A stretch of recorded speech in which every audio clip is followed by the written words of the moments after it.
695 tons of ghost gear washed ashore after Storm Fiona. This seal's narrow escape is just one example of a hidden epidemic.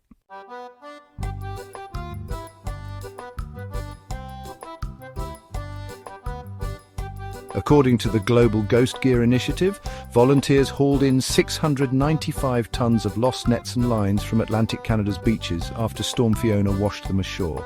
Ghost gear, abandoned fishing equipment, drifts unseen beneath the waves, trapping marine animals long after it's discarded. Many of us never see it, we never feel its danger. This story is independent, no gear brands or sponsors are behind it, it's just the raw truth of our oceans.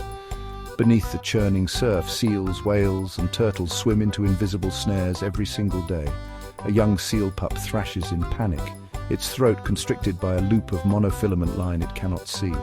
It fights for breath against a rope no living creature should bear. That pup's fear echoes the fate of thousands more, most of which go unrecorded and unnoticed. Experts warn that in some fishing grounds, derelict gear now outnumbers active traps by 3 to 1. Ghost nets drift on currents, snapping shut like silent jaws.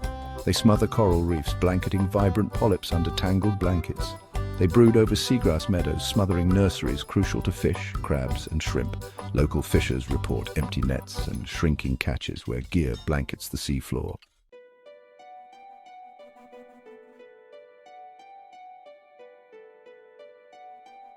Imagine a hidden ghost town beneath the ocean's surface, built of ropes and nets stretching for miles. Picture coral branches, once bright with color, buried under drifting lines. Hear the silence where seagrass beds used to rustle with life. Visualize the chill that runs through a community when lobstermen haul in half their usual catch.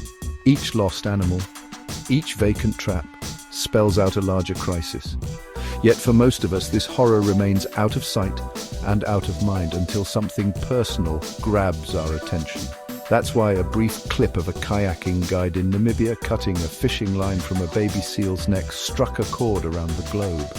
Viewers saw a frightened pup's head tilt, its eyes wide with relief, and a gentle hand removing the deadly loop.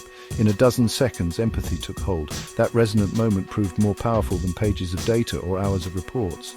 It moved millions to share, to comment, to demand change. Crowdfunding campaigns surged by 300%. New volunteers signed up in droves. Policymakers leaned in, realizing that human hearts could mobilize resources faster than committees ever could.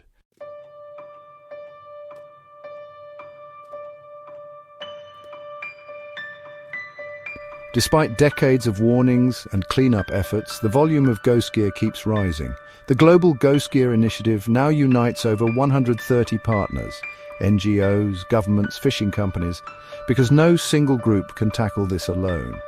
Researchers estimate that every year, abandoned nets and lines kill or injure tens of thousands of marine animals worldwide. Each tangled flipper tells a story of pain and neglect, but one rescued seal became a lifeline for public awareness. It bridged the gap between cold statistics and warm hearts. It turned abstract numbers into a living creature desperate for help. And it revealed how much work remains before we can call our oceans safe again. This isn't just an environmental issue, it's a human story of compassion meeting crisis. It shows the potent power of a well-timed image or video to reshape perception. It reminds us that behind every tangled rope is a creature fighting for survival. Understanding the true scale of this epidemic changes everything. It means every volunteer's cutter matters, every funded research project matters, every policy discussion matters. If one pup could survive against such odds, imagine what global effort could achieve. Next, we'll zoom in on Alaska's relentless entanglement crisis, where hundreds of seals face life-threatening snags each year, and explore why one narrative broke through layers of data to ignite public outrage. Stay with us.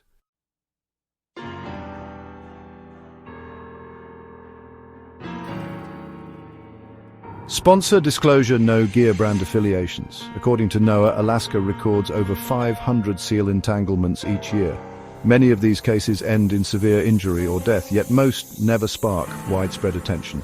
Yet, the public rarely reacts until a story feels personal and urgent, until someone sees one animal's struggle and hears its silent plea for help.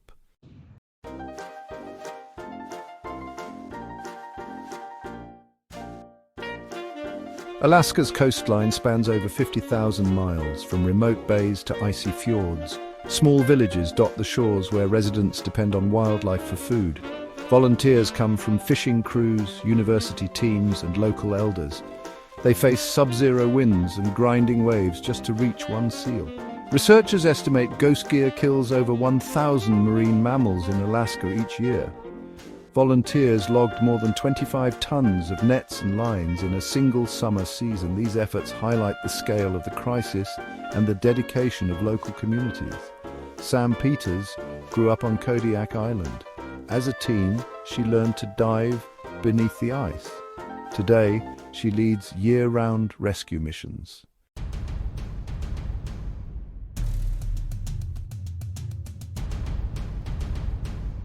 Local rescuers sprint to tangled seals, scissors in hand, battling harsh weather. They coordinate with local agencies for rapid response. Each second matters when monofilament tightens with the tide. Volunteers risk frostbite to reach pups stranded on ice. In one case, a pup barely breathing ashore, its throat cinched by monofilament. Field biologists thought it was lost until volunteers pried the loop free. The instant its head lifted, hope surged through everyone on shore. That moment fueled a surge of compassion across communities. After each rescue, families gather to watch pups swim free. Villagers cheer softly as animals dart into open water. Emotional bonds form between volunteers and local communities.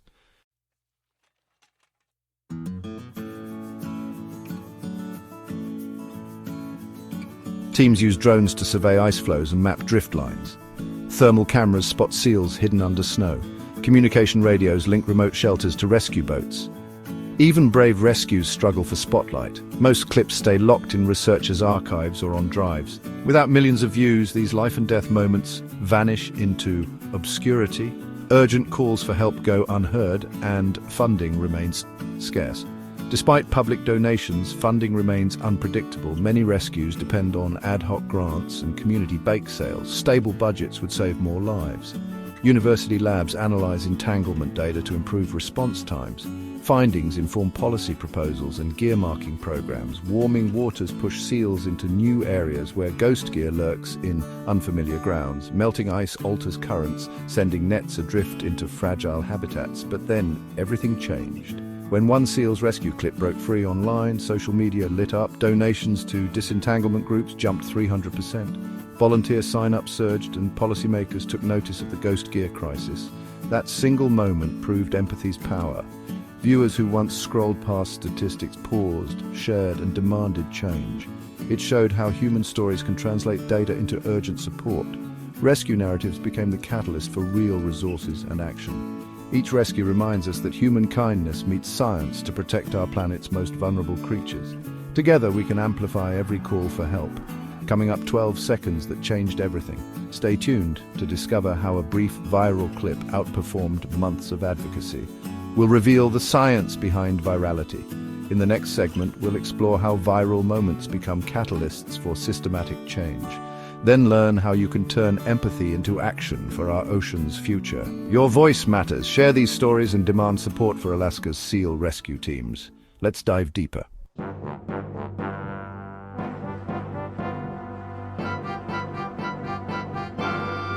How viral videos drive ecology movements. Algorithms reward emotion over raw data by pushing content that sparks a gut reaction, sending it to millions of feeds in seconds. Rescue clips tap into our empathy center, triggering instinctive compassion before our analytical minds even kick in. But there's a science behind that share button, and it's not all altruism. Viewers crave feel-good moments amid endless doom scrolling. When a baby seal fights for its life and then triumphs, our brains flood with oxytocin, the same chemical released during acts of kindness, creating a powerful emotional rush that makes us pause, share, and comment. Like if you've ever shared a rescue clip,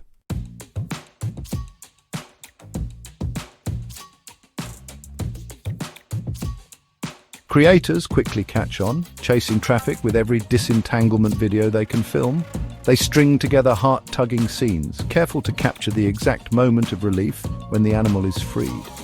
But in racing to capture that viral spark, nuance often gets left on the editing room floor. Critics warn that viral content can oversimplify complex environmental challenges. A 12-second snippet can make ghost gear feel like a solved problem, leaving viewers unaware of the global scope and policy barriers that still stand in the way. Without clear context or calls to action, the emotional high fizzles and the underlying crisis remains. Studies show emotionally charged rescues drive policy interest twice as effectively as data-only campaigns. When constituents flood lawmakers' inboxes after a viral clip, policy proposals for gear marking programs and disposal mandates advance faster than years of white paper advocacy. That insight flips our approach. It's not just the story, but the strategy that turns empathy into impact.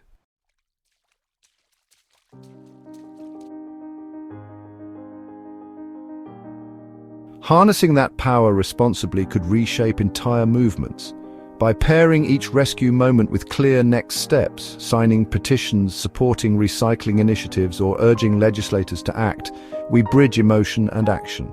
This blend of heart and mind creates a feedback loop. Viewers' compassion leads to real-world change. That next, how one seal's release rippled through fragile ecosystems, revealing the hidden domino effect that ghost gear unleashes beneath the waves. Stay tuned to learn how each freed creature represents a much larger rescue mission for our planet.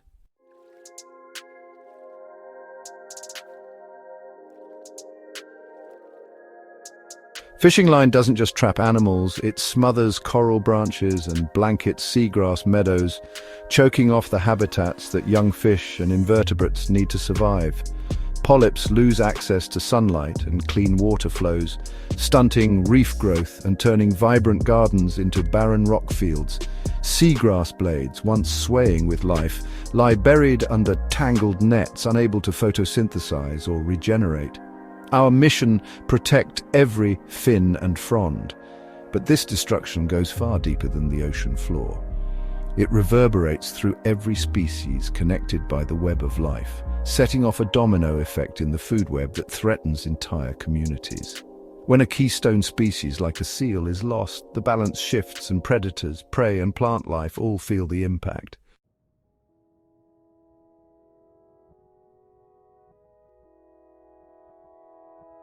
First, coral polyps suffocate under ghost gear, unable to feed or grow. These tiny animals build the reef's structure, one calcium exoskeleton at a time. When nets drag across their homes, they break and crush delicate tissue, leaving behind lifeless skeletons. Storms then wash those weakened structures away, erasing years of growth in moments. Without healthy reefs, shelter and feeding grounds disappear for countless species, from colorful parrotfish to the smallest crustaceans. If you've ever cared about coral reefs, hit like. Next, seagrass beds, nature's nurseries, vanish beneath tangled lines. Juvenile fish rely on these meadows for safety, hiding among blades to avoid hungry predators. Crabs and snails graze on the grasses, recycling nutrients that sustain coastal ecosystems. When ghost gear blankets these fields, it kills the grass outright and leaves no refuge for young marine animals. In the Gulf of Mexico, scientists found more than half of mapped seagrass areas impacted by abandoned nets, with fish and crab populations plummeting as a result.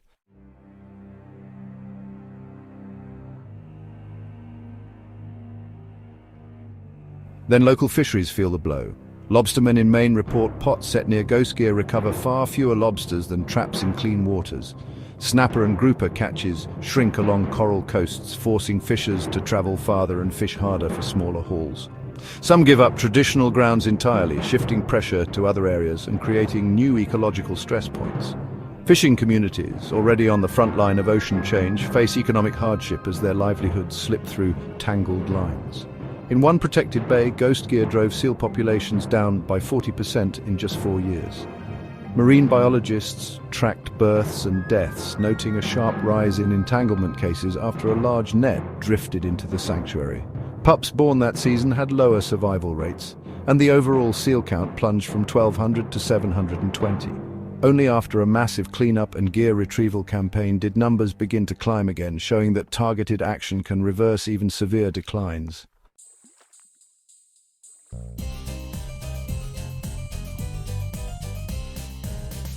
Freeing one seal, then, is never just a single act of compassion. It represents the chance to restore an entire underwater community. Every cut of the line offers coral a moment to rebuild, seagrass a chance to reclaim its space, and fisheries the opportunity to recover healthy stocks. That seal's freedom echoes through the ecosystem, reminding us that small steps can trigger vast recoveries when we work together. Up next, we'll explore how that surge of empathy sparked legal change, from local bans on harmful gear to multi-million-dollar funds protecting marine life worldwide. Stay with us.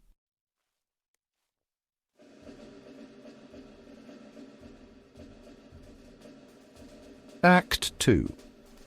Confrontation begins in the Vermont State House, where Representative John Smith rose before his colleagues in early 1977 to share a haunting photograph of a young bird trapped in plastic six-pack rings. He described how those images, splashed across newspapers and local TV, had shattered public complacency and demanded action. The bill he introduced outlawed non-degradable ring carriers, making Vermont the first state to turn empathy into law. The battle lines formed quickly. Commercial breweries warned that the ban would drive up costs and force them to redesign packaging lines. Fishermen worried that similar regulations could one day target their nets and lines, fearing extra fees and red tape. Yet Smith pressed on, arguing that protecting wildlife from preventable harm outweighed any corporate inconvenience. Despite fierce opposition, the bill passed by a narrow margin. It wasn't a grand landslide. It was a collective refusal to look away. When Governor Thomas Curtis signed the ban into law, he called it a declaration that compassion matters. That moment proved that even small states, led by persistent advocates, could set national precedents.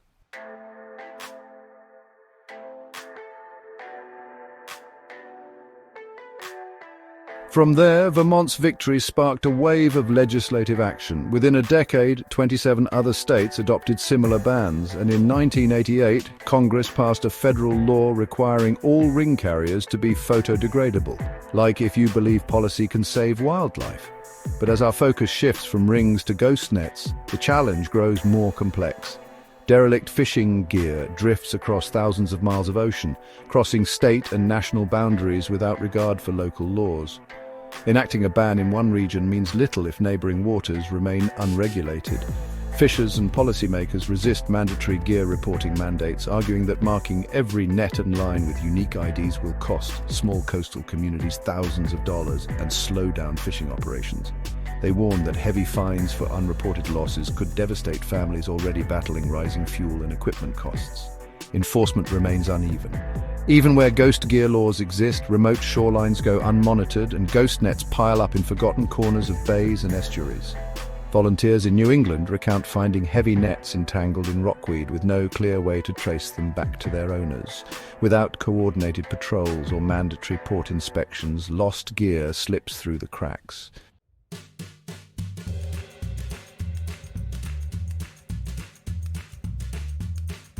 Environmental groups, led by the Global Ghost Gear Initiative's 130 partners, push for binding international treaties that standardize gear marking and removal. They propose unique codes on every net, port-based retrieval facilities, and shared databases that track gear movements across oceans. It's an ambitious plan, and it's exactly what's needed to turn isolated successes into global safeguards. Then came a breakthrough twist. In 2022, Canada announced a $30 million ghost gear fund that requires commercial fishers to report lost nets and lines, or face penalties. That money covers retrieval operations, gear marking programs, and public outreach campaigns. In its first year, fishers returned over 1,200 tons of nets for recycling instead of letting them drift at sea. This fund proves that viral outrage can morph into concrete policy.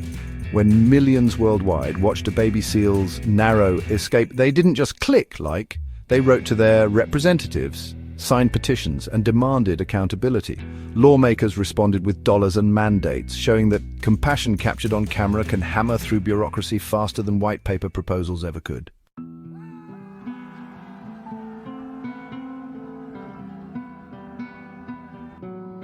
Viral outrage turned into legal muscle, and legal muscle turned into real environmental wins. The Vermont ring ban taught us that images of suffering birds can reshape statutes. Canada's Ghost Gear Fund shows that empathy for a stranded seal pup can fund entire cleanup fleets.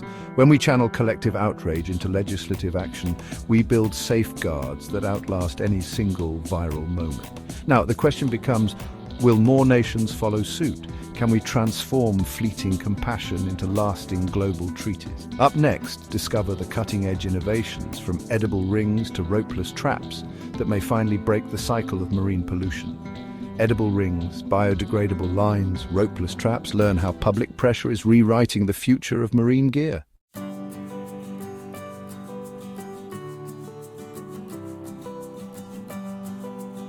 Biodegradable lines and ropeless traps are rewriting the future of fishing gear, fueled by public pressure sparked by viral wildlife rescues.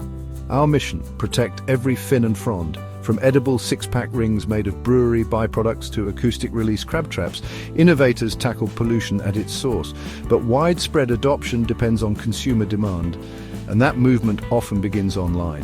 In 2016, Florida's saltwater brewery released edible six-pack rings that a viral video showed a turtle happily nibbling, prompting breweries worldwide to trial biodegradable packaging. Today, this spirit of innovation reaches deeper waters. Biodegradable fishing lines break down in months into harmless compounds, slashing microplastic pollution. Ropeless traps hide underwater until summoned by sound, eliminating surface lines that entangle whales and turtles.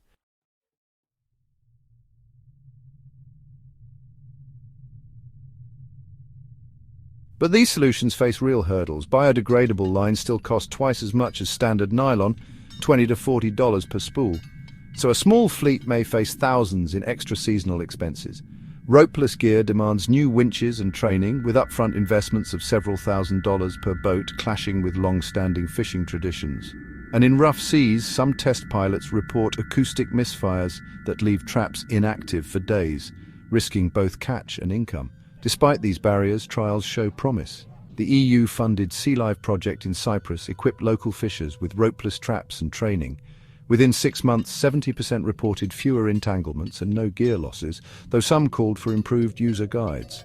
Meanwhile, researchers at MIT's Marine Lab are developing hemp fiber nets that biodegrade in 6 months without toxins. Early prototypes cut entanglements by 60%, though scaling production remains a challenge.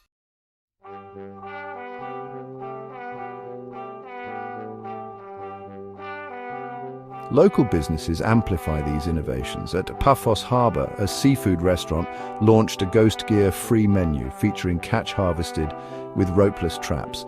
Diners lined up to support the eco-friendly label, driving neighbouring eateries to follow suit.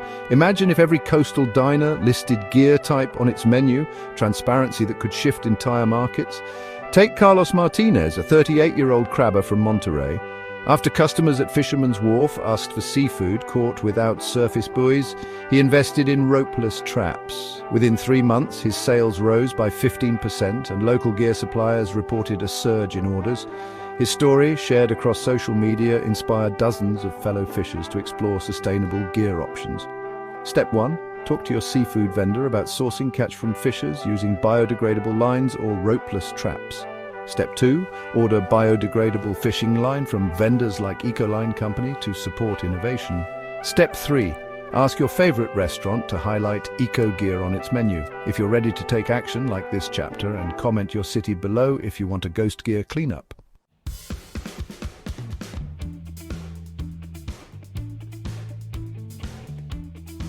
When restaurants and retailers advertise sustainable harvests, fishers respond.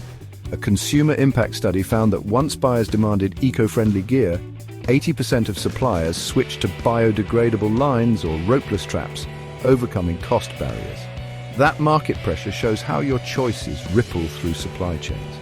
For DIY fans, start small, replace nylon line with bio-based alternatives in your tackle box, or repurpose old nets into craft projects. Post your creations with #EcoFishing Gear to spark new trends.